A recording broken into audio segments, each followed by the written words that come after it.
Program yang akan direalisasikan Presiden terpilih Prabowo Subianto adalah tentang visi besar untuk bikin Indonesia lebih maju.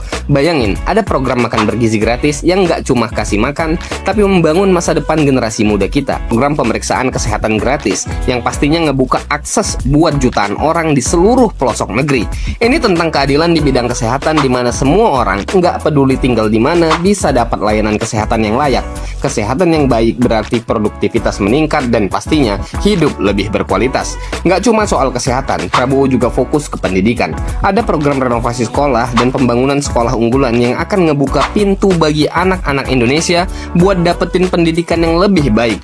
Ini soal ngasih mereka kesempatan buat berkembang dan siap bersaing di dunia global. Dan buat yang sering dengar soal ketahanan pangan, Prabowo punya program lumbung pangan nasional yang bakal memperkuat kedaulatan pangan kita.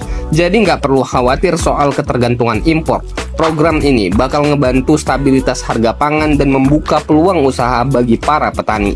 Intinya, program-program ini bukan cuma soal ngabisin anggaran, tapi ini adalah langkah konkret buat ngewujudin visi besar Prabowo. Dari kesehatan, pendidikan, hingga kemandirian pangan. Semua ini dirancang untuk membawa Indonesia ke level yang lebih tinggi dan siap menjemput Indonesia Emas 2045.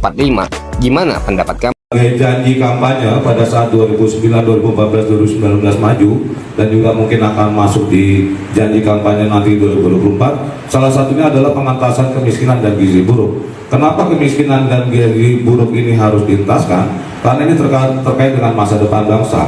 Ketika bonus demografi ini berbicara sekarang ya, ketika bonus demografi besok itu ada sekitar hampir 200 juta anak muda yang sekarang berusia dini ini mengalami gizi buruk, maka kecerdasannya pasti akan tidak mampu mencapai ketingkatan maksimal.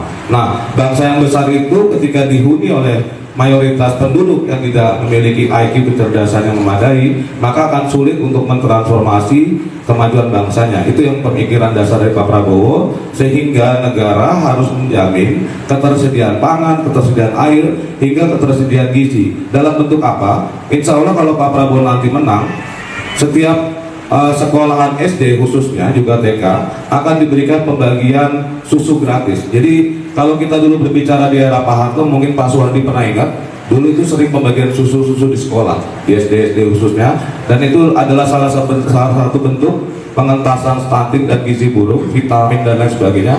Dan juga mungkin nanti usaha-usaha kesehatan sekolah akan digalakkan kembali oleh Pak Prabowo Subianto, karena itu bagian dari bagaimana memaksimalkan kecerdasan kesehatan generasi muda agar 28 tahun jadi anggota DPR itu mau apa? Pasti pertanyaannya, Anda masih terlalu muda nih untuk bisa duduk mewakili konstituen Anda yang jumlahnya sekitar 200.000 ya pada saat Anda terpilih ya, 198.000 ya.